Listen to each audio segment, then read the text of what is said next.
Hey, I'm not dead. I am Patinator. This is Legends of Runeterra, and there's gonna be a new expansion, Targon. I looked at the trailer, and I was confused. I think I looked at the wrong trailer for a second there, because I just saw a constellation and like, what's that supposed to mean? And apparently it's supposed to mean a bunch of magic dudes are entering the arena, and I'm for it. I love new cards. I even love reviewing new cards, so let's take a look at these new cards. And of course, we're gonna be 900,000% accurate on how valuable these cards are gonna be. 2/2/2 Taric Traveler. Support. Grant my supported ally +0/2. The buff is permanent, which is amazing if you want to build an annoying elusive unit like, say, a Teemo or a Fizz. Seems good, right? Seems fair. Anyway, big fan of the card. Probably gonna come in as a filler 2-drop. If I don't have a good 2-drop, I guess this can come in because the support ability is pretty strong, and there's a lot of cards that are coming up that like looking at support stuff. In fact, the next card we'll look at is going to have that. Mountain Sojourners. A hard name to pronounce. 5/2/5. Weird stats because it's on paper it looks like it's only 7 total worth of stats and you're really looking for 10, but with the ability support, grant my supported ally +2/2, it's actually 11 worth of stats, and it could even become 15 worth of stats if that ally also has support, because its supported ally also gets +2/2, and all of these buffs are permanent. Extreme value if you're winning, because that assumes that your board is alive, and if your board is alive, you're doing pretty good in most situations. If your board is alive against aggro, hey, you're blocking dudes. If your board is alive against control, hey, you're punching them in the face with your dudes. So I don't really know how to feel about a deck that functions best when things are going well rather than functions best all the time. Like, say, most burn decks, they don't care. They're just gonna set you on fire and call it a day no matter what is happening. This one's like, I hope your early unit survived. I hope your draw was nice, and so forth. So it looks like it has a high top end, good meme potential, but I don't know if it's gonna be good. Oh, Arbiter of the Peak. 10/6/6 overwhelm. Reduce my cost by 1 for each time you've targeted supported allies this game. This kind of feels like that Piltover unit, that 6/6 quick attack boy. I'm sure he has a name. He doesn't matter. He gets put into decks sometimes until people realize that's a scam! It's the Bunga card, like, I get my cost reduced whenever you do a thing. And in this case, targeting or supporting your allies. And it does have Overwhelm, which is super relevant for closing out the game. Maybe that's something Targon is gonna have problems with. Maybe Targon needs a closer, and this will be good. I, however, think it is a situationally big card that requires a very specific deck. Like, this is quote-unquote a costly card in that you can't build around it. It's just something that I have 3 extra slots in my deck, and I seem to be targeting my units a lot, so I'm gonna play Arbiter of the Peak. But there are a few other mechanics that came out in Freljord that may make that 10 matter sometimes, depending on when you play it. It's a very strange thing. I think this is going to be a filler card, and that you might have one of them in the deck because, hey, you had room. Bastion. 3 burst. Give an ally spell shield this round. It's like barrier. It just cancels the next spell that's cast on it. The enemy spell, I mean. That's good, I guess. And since it's a burst, you can cancel like, oh my god, he's using a vengeance. And you're like, haha, I had 3 spell mana open. Bastion. Not today, which is gonna be annoying, I promise you this. It looks like a old deny, but is better for decks that like protecting their board specifically. And it doesn't work on wide removal, something that doesn't target like Ruination, that's just kill all units all the time. Like, Bastion's not gonna do anything against it. So there. Okay card. It is expensive at 3, but for mid-range decks that want to keep their units alive, like say a deck that likes support or targeting its own units, Bastion can be good. Oh, here's that handsome fella. Taric. Look at that low res. 4. I have to scroll down for his stats. This card is so big. Maybe I'll just make the screen smaller. Support. Give me and my supported ally tough this round. Copy the last spell you cast on only me this round onto that ally. Now that's a lot of words, and that's amazing value if you have anything to cast on Taric for that round. Because, I mean, come on, he's 4. And if you're a support deck, you want to hit your drops as much as possible. From 1, probably, depending on what order, what your initiative is, whether it's odd or even. If you're even, you probably want to proxy your support effects as early as possible. So you would play that 1 cost card. So I don't know how much spell mana you'd have to use the secondary ability on Taric anyway. But the fact that he gives you and a friend tough is good. You do need more survivability. That's probably the main goal in any support style deck, which is basically a board control deck. I can protect against poor Bilgewater. We have a lot of 1 damage effects that are just getting messed up by the next expansion, which is how you create a need to buy new cards, is by beating the old cards, right? That's how this works. Solid card so far, good stats, hard to kill. not very aggressive. So I'm probably going to look for a team that can punch real hard to give Taric the that he seems to need. Level up. I've seen you target a support ally 7+ times. Now that, I don't know how to feel about that. But I guess you can get a lot of support going if everybody's alive and supporting each other, being all supportive. Except that last guy who has to be on the rightmost and like, I guess I'm alone. Oh no, that's just his card. Blessing of Targon. No, that's not his card. That's not his champion card, is it? Anyway, this is Blessing of Targon burst. Granted ally +3/+3. 5. It's expensive, but it's also permanent. For specifically buff deck, you know what? I'm gonna say this is probably not gonna see a lot of play. It's really expensive at 5. And in a support deck, I'm not sure you even want to have anything that expensive because the support deck feels like it's gonna be mid-range. It wants to hit its drops, so it has something to support. A lonely support unit doesn't do anything, or it's gonna want to partner up with a team that creates units like Noxus or Demacia. Oh no! This is actually kind of horrifying now that I think about it. But I don't think this is going to be like a big card. People are already cutting out the +4/+4 card from Freljord because it is expensive. So we'll see. The fact that it's permanent is good. Oh wow, he is fabulous. 4/3/5. My supported ally and I cannot take damage or die this round. Copy of last spell you cast on only me onto that ally. So still pretty good. If you are casting like, I don't know, Blessing of Targon on Taric at 5, I guess it's worth since it's burst. So you play this guy, you play this handsome fellow in 4, but it's your defense. You're like, oh no, I'm getting punched in the face. But wait, there's more. On my 5th turn, I'll open attack with Mega Taric, or just normal Taric. I guess you can't upgrade him yet in the turn he played. Anyway, you play Blessing of Targon, and then he becomes, what is that, 5/7? And his friend also gets +3/+3 for maximum value, so I guess they'd play it. So what I'm seeing here is like a deck with like a lot of early game. And then top ends at like buffs to maximize value off Taric. And if not Taric, just make a really big unit, survival units. Okay, I'm starting to see the value in this deck. I'm starting to understand how this could be amazing. Also, the fact that it can't, take damage or die this round while on the attack is pretty wild. Oh, now the card gets smaller again. Now I have to make the screen bigger again. Oh, Gift Giver. Ooh, 1, 1, 2. When I'm summoned, create a gem in hand. The hell is a gem? I guess we'll find out. But as a beefy little unit can become 1/4 would be the 2-cost unit we saw earlier. That could be nice. Mountain Goat. 2/3/1. Strike, create a gem in hand. Oh, I sure wish we knew what a gem was. It's also 3/1. It needs to strike. And it will, unless there's no defender, it'll probably die.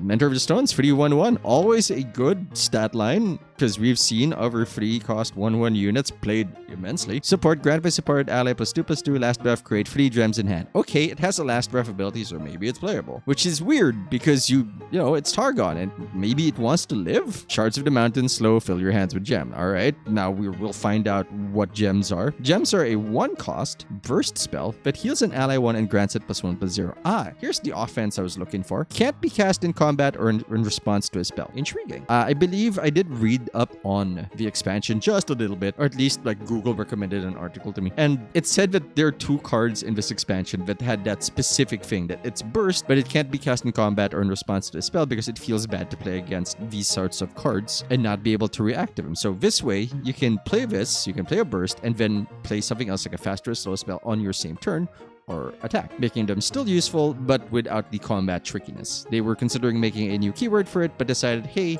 let's just live with it. I'm gonna make these bigger. I know it's gonna be ugly, but you live and learn, or not. So that's interesting because it's 1, which means it'll be easy to cast on Taric if you don't have any other buffs available, and it's cheap and it fulfills the requirement for Taric to level up, which is like, hey, you targeted your unit a bunch of times. Like, I'm really proud of you. I'm gonna get bigger for you. Oh, there. He becomes a Blessing of Targon. Oh, all right. So it is that, except shovels a Taric into your... Oh my god, he's big again. Oh, who are you? Wait a minute. This is Ionia. That's not Targon. So we now know that their theme is buffing up units and board control and hoping that there's something on the unit to support or defend. So they might be extremely weak against control decks unless they're super tough. And they kind of look tough, I guess. They're all right. Not liking the stat line on this one, too. Because there are a bunch of 1-cost 2 units out there, and Gift Giver feels awful. Like, here's a 1-cost card. It's good for buffing your stuff up, but my unit survived now, and you need a unit to target those buffs on. Feels like this is going to take a lot of damage in the early game if you want to keep your board alive, or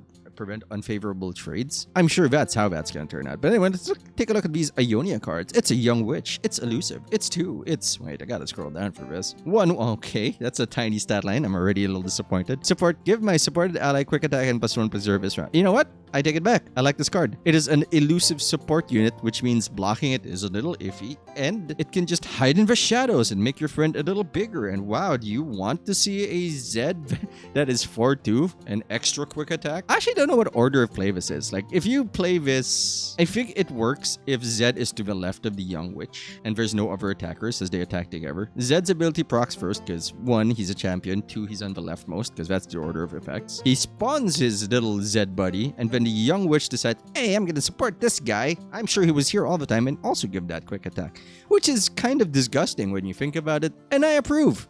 Zed's spent too long out of the limelight. It's time for our dirty little ninja to get back in the game. The hell is this? Flower Child. When I'm supported, grant me +2/+0. 1, 1, 2. This looks an awful lot like that barrier lady that we used to have that used to scream out how much she loves the land, but now a squirrel who likes being supported. It's also a permanent buff, so you can get real big. I already like this plus the other guy. Like, what's his name? Tiari the Traveler. So on 2, you can have a free 4. I take it back. That seems like a good play. That seems pretty strong. Hey, this guy's adorable. 4, Fuzzy Caretaker. Little fuzzy boy. Pretty. When I'm supported, give me +. Oh, wow. Oh, +0/+3 this round. Support, give my supported ally +3/+0 this round. Oh, no. At least these are temporary buffs, but still. It can become a free 5/7. 3/7 attacker at 4. But it's also on the same turn as Taric, so I guess it's not that scary. But still, it's frightening. Now, the more I look at these support cards, and one, they are scary in the attack. On the defense, we're like, what am I gonna do? Because they don't have any abilities on defense. And you know what? That's true for most units, so leave me alone. But also, a lot of their toughness looks like it's coming from these support abilities. Their gem, their signature spell, quote-unquote, is an attack spell. It does have a heal, but that's, you need to survive the fight for that to matter first. Last thing, the Targon is 5. So I guess we'll see what else they have in store for this faction. But right now, I'm a little suspicious. Defense looks weird. Aggro looks like it's gonna have a grand time because most of the time your units will die to aggro and then you can recover by building a board that's strong. But Demacia works because it doesn't care. Like, my units are big and strong and we build a board fast and then they get bigger and bigger, while these guys are like, I hope I have a friend or something bad's gonna happen to me. Tasty. Oh, that's distressing. Yep, that tasted purple. Tasty Feyfolk, lifesteal 3/4/2. I guess that could be an answer to trying to deal with the onrush of damage. It's also a good answer to aggro because it's pretty solid on 4. A good time for it because in 1 and 2 they probably pinged you a little bit, and blocking the Tasty Feyfolk will probably kill their attacker. Unless it's, you know, what they traditionally have on 3, which might be a Draven with quick attack. Sorry, Tasty Feyfolk. Oh wow, this oh shit! Swole Squirrel. Strike double my power. 4/4. It survives, it hits pretty hard, and has the same stats as a bear that is free cost in Demacia. If it lives, it's pretty strong. I kind of want to put it in a deck with Noxus and give it like that Access card from what's his name from Draven to make him super buff. I like it. I'm probably going to build a deck around it. Alright, let's take a look at Lulu, and then that's going to be it for this video. It's gone on a bit long. Lulu, the face sauce. Free cost, support. My supported ally grows up to 4/4 this round. 2 free, level up. Our allies have been supported 3 times. She doesn't need to see it, more importantly. So that's pretty strong, I think. If you have a bunch of utility units in 1 and 2, or even a utility unit on 4, like say 1/1 unit that did its job by just being in play, they get big and you get a better attacker. And, you know, any damage dealt to them is quote-unquote not permanent because they reset to their base stats at the end of the round. Not bad. A very, very fair unit. I'm not gonna say it's broken. It's just very fair. I don't like the stat line. 2 free stat lines have been traditionally bad on turn 3. Consider the Tavern Keeper, or the Innkeeper, who used to be 2 free and wasn't played, and he became 3 free and suddenly was played. Embiggen allies and squirrelize foes. Whimsy. Burst. Transform a follower into a 1/1 squirrel and silence it this round. Okay, first of all, is it only a squirrel for the round or permanent? Because that's horrifying. Second, it's another support card but doesn't support Yasuo in Ionia. I like it. I mean, it's not broken in that a lot of the things you'll want to silence are actually champions, but it's good against the giraffe, I guess. The silence is good. There's Big Lulu. 3/4. Round start, create a fleeting help me pix in hand. Support, the supported ally grows up to 5/5. 5/5 is very important. 5/5 means, unless they change these stat lines again, 5/5 means it can fight up until early late game, and that's important if you're running mid range and you want to squeeze out a win under from control. Health picks 1, burst and fleeting. Does say flirt? No, it doesn't. It is fleeting. You have an ally barrier or an enemy vulnerable this round. Can't be cast in combat or responds to another spell. This is the other thing that we saw. Oh wow, this is not bad at all. You can hunt down a bad unit and have your new 5/5 friend handle it, or you can protect a unit on the attack. That's very good, very amazing, very solid. Love the card. I mean, Lulu alone does not inspire so much joy in me, but with support is amazing because help picks with the support abilities pretty solid. Most things will die on 3 or 4, and it's not that difficult to get that support going. You can probably level her up on the turn she lands. At least turn 4, I guess. You need at least 2 attack sequences to have that happen. You can't support on 1 unless you somehow play a 0-cost unit and you have a 1-cost support unit. Yeah, you can probably level her up by 4 or 5 at the latest, but still, that might be the problem with her. If you level her up at 5, the 5/5 thing is not as valuable unless you play another large unit and embiggen a 3rd unit, which means you have 3 living units on the board. So that's cool. That's picks. Oh, a 1-cost support unit. Of course, that would be the next thing I talk about. 0/1 support. Give my supported ally +2/+1 this round. It's not permanent, but that's still pretty good. Unfortunately, picks is 0/1, so there's gonna be a freebie trade for it. Alright. Yes, you're okay. I don't know if you're gonna be played. 0/1 hurts because control loves this guy. I mean, the other guy's control, like, oh, thank God he played a Pix on 1. It can't even attack me. Then I can shoot it with one of my random bullets. Fate Guide. 4, free. Play grant an ally elusive permanently. Not a fan of the stab line. Fan of the big elusive. I think that we're gonna stop there. I know there's more cards, but I need more content anyway. So from these cards, one of my favorite. Actually, I kind of really like Whimsy, but it's not gonna be as broken as it looks at a glance. Lulu seems like a perfectly fair card, and I am almost certain that Flower Child plus the Traveler guy, this guy, hold on, plus Tiara the Traveler is gonna be broken in some way. It's a really strong one too, especially if you have an even initiative, and even in odd initiative, it's pretty tough. There needs to be a specific set of plays to get rid of them. Mountain Sojourners feels a little memey, but it also creates permanent buffs, and permanent buffs do matter. As we've seen from Barrowman, I can see Sojourner decks happening. Like, this would be extremely powerful on 4. At 5, it's a little weird because at 5 is stuff like Garen, stuff like Quinn. I know Quinn's not a good card, but it's still like stuff gets broken on that turn. And it feels bad to play a 2/5 on defense against a 5/5 that they played, which might be a Radiant Guardian or even that 5/4 Challenger from Demacia. That feels terrible because you'll need 2 gems to just buff up the Surgeon to trade, and then they get a card because it has Last Breath and creates an elite in their hand. So this does not feel like a great play on offense. Like this, I have a lot of problems with Mountain Sojourners. And that's it for now. Thanks for watching. Hope you enjoyed the show.